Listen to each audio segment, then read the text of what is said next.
Hello friends, welcome back to our YouTube channel. तो ये आपकी स्क्रीन पे दिख रहा होगा कि जो फॉर्म आया हुआ है एसएससी का, उसमें ओटीआर मांगा गया है। तो ओटीआर के लिए यहाँ पे देखिए आपकी स्क्रीन पे जो दिख रहा है, एक पीडीएफ है जो एसएससी ने अपनी वेबसाइट पे डाला हुआ है। कैसे ओटीआर आप फिल करेंगे नए वाली वेबसाइट पे। तो उसके लिए देखिए क्या करना होगा आपको कि यहाँ पे आप देखिए लिखा हुआ है flow of one time registration. तो जो ओटीआर है उसमें उसके बारे में यहाँ पूरा डिटेल दिया हुआ है।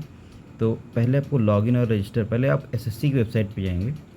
वो एसएससी की वेबसाइट है, मैं यहाँ पे स्क्रीन पे लिख दे रहा हूँ ssc.gov.in। इस पर जाएंगे तो आपको ये नज़र आएगा, ऐसा ऐसा कुछ खुल के आएगा।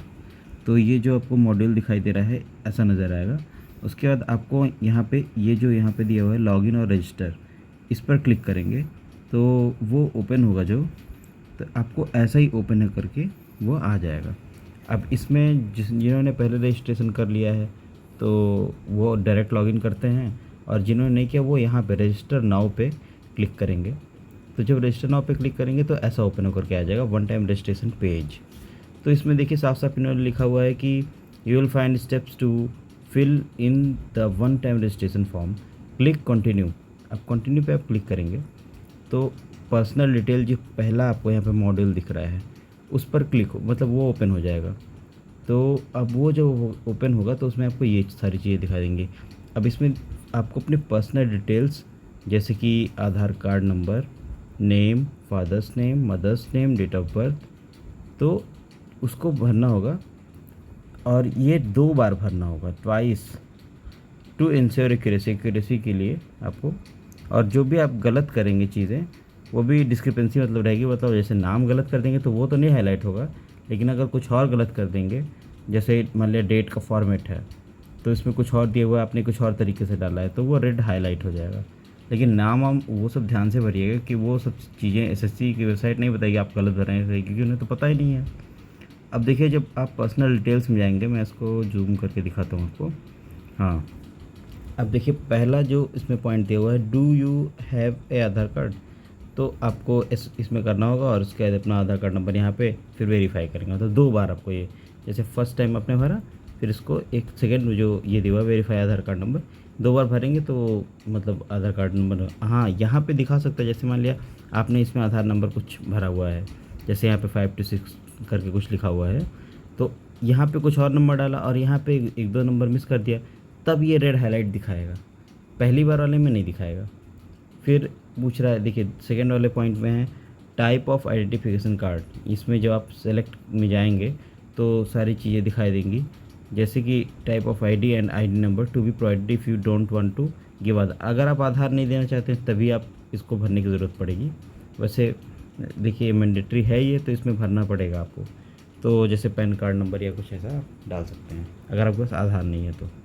फिर आपका जो हाई स्कूल का सर्टिफिकेट है उसमें जैसा दिया हुआ है वैसा ही आपको नाम इस कॉलम में फिल करना है। फिर वेरीफाई उसको करना है कि हाँ, मतलब वो आप फिर से यहाँ रीटाइप करेंगे तो वेरीफाई हो जाएगा कि हाँ आपका नाम सही है कि नहीं। अब यहाँ आपने जो नाम लिखा है वो सेम नाम इसमें आना चाहिए, नहीं आएगा तो फिर वो रेड हाईलाइट होकर के दिखाएगा।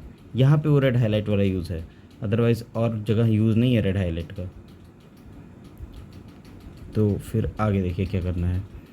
उसके बाद फिर have you change your name, आपने कभी अपना नाम बदला है क्या, तो अगर नहीं बदला है तो नो करिए, और अगर बदला हुआ है तो आप उसमें अपना न्यू नेम जो चेंज नेम है पहले वो, मतलब न्यू नेम आपको फिल करना है यहाँ पे जो नया नाम आपने चुना हुआ है, और उसको भी वेरीफाई करना है। फिर देखिए आगे क्या करना है आपको। हाँ, ये इसके पहले वाले पॉइंट में आपको कोई भी सैल्यूटेशन यानी कि जैसे mister, Shri, Shrimati, doctor, professor, ये सब कुछ भी नहीं लिखना है। फिर जेंडर में आपको मेल, फीमेल जो भी आप हैं वो आप सिलेक्ट करेंगे, और नीचे वेरीफाई, हर चीज़ का वेरिफिकेशन एसएससी ने 2 बार फिल करने के, ट्वाइस फिल करने के लिए आपको ऊपर ही बताया गया इंस्ट्रक्शन में, तो 2 बार आपको फिल करना पड़ेगा। फिर डीओबी इस फॉर्मेट में दिया हुआ है तो इसी में फिल करेंगे, और जैसा कि आपके हाई स्कूल के सर्टिफिकेट में है वैसा ही आप इसको फिल करेंगे। यहाँ देखिए मेट्रिकुलेशन सर्टिफिकेट का लिखा हुआ है, तो एक बार फिल करेंगे, दूसरा वेरीफाई करेंगे। फिर फादर्स नेम, ऐसे ही मदर्स नेम। फिर उसके बाद आपका ये देखिए matriculation 10th class education board, कौन से बोर्ड से आपने 10th किया हुआ है, सीबीएसई बोर्ड, यूपी बोर्ड या आईसीएसई बोर्ड या एमपी बोर्ड, जो भी आपका है। और यहाँ पे आप वेरीफाई करेंगे। रोल नंबर आप डालेंगे, उसको भी वेरीफाई करेंगे हाई स्कूल का। फिर ईयर ऑफ पासिंग, किस ईयर में आपने हाई स्कूल पास किया है।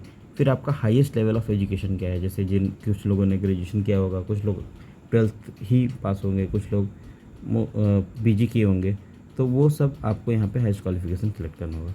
फिर देखिए यहाँ पे कैंडिडेट का मोबाइल नंबर। अब जो आप मोबाइल नंबर फिल करेंगे तो आपके पास एक ओटीपी जाएगा, और उस ओटीपी को आप अपने मोबाइल नंबर से मोबाइल में देख करके ओटीपी डाल दीजिएगा। ऐसे ही मेल पे एक ओटीपी जाएगा। उसके बाद आप 7 नेक्स्ट करेंगे। जब दोनों ओटीपी फिल कर लेंगे तो 7 नेक्स्ट आएगा। तो उसके बाद ये आपका नेक्स्ट मॉड्यूल खुल के आएगा। ये देखिए आपको नेक्स्ट पेज में दिखाता हूँ, रजिस्ट्रेशन डिटेल्स पेज। तो यहाँ पे आपको लिखा भी हुआ है, after successful verification of mobile and email OTP clicking the save and next button will store the provided personal detail. जो ऊपर आपको पर्सनल डिटेल आपने फिल किया है वो सेव हो जाएगा। उसके बाद आपका क्या होगा, रजिस्ट्रेशन नंबर जनरेट हो जाएगा। जैसा इसमें देखिए साफ साफ दिखा हुआ है कि यहाँ पे आपका रजिस्ट्रेशन नंबर जनरेट हो गया। अब देखिए ये जो रजिस्ट्रेशन नंबर आपका जनरेट होगा, इसके बाद भी अभी और काम बाकी है, लेकिन ये रजिस्ट्रेशन नंबर जनरेट करके आपको 14 दिन का समय रहेगा। इस 14 दिनों के अंदर आप जो बाकी एडिशनल डेटा है वो फिल कर सकते हैं। अगर आपने 14 दिन का जो टाइम लिमिट दिया हुआ वो क्रॉस कर लिया और आप रजिस्ट्रेशन नंबर के बाद आप फॉर्म नहीं फिल किए तो वो आपका एक्सपायर हो जाएगा, और 14 दिन के अंदर फिल कर दिए तो फिर वो आपको कंटिन्यू रखेगा। तो फिर यहाँ तक तो आपका आराम से हो जाएगा, इजीली आपने देख लिया क्या करना है। उसके बाद जब आप चाहें तो आप सेम डे कर सकते हैं, और सेम डे ही कर लेना अच्छा होता है, क्योंकि ज़्यादा टालेंगे फिर आप भूल जाएंगे, फिर प्रॉब्लम्स क्रिएट होती हैं। तो आप फिर से जाएंगे हाँ नेक्स्ट, उसमें आप यहाँ पे सेव नेक्स्ट करेंगे। यहाँ पे देखिए रजिस्ट्रेशन नंबर पे ये कंटिन्यू करेंगे तो आपको ये लिख के आएगा रजिस्ट्रेशन नंबर और पासवर्ड। तो आपको जो ओटीपी आया है उसी में जब रजिस्ट्रेशन हो जाता है फाइनली, तो रजिस्ट्रेशन नंबर और पासवर्ड दोनों में ईमेल पे भी और मोबाइल पे भी ओटीपी जाता है। वो उसको फिल करके जो ऑटो जनरेटेड यहाँ पे पासवर्ड है उसको फिल करके आप साइन इन करेंगे और आगे बढ़ जाएंगे कैप्चा डाल करके।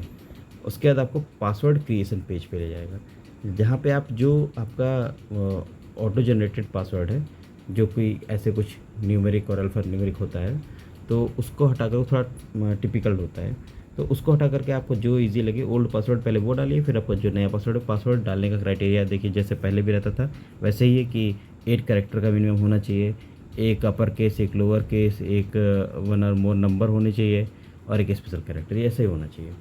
तो ऐसा करके आप पासवर्ड आप डाल करके बना करके नया पासवर्ड और वही कन्फर्म पासवर्ड करके और यहाँ पे लिख सकते हैं।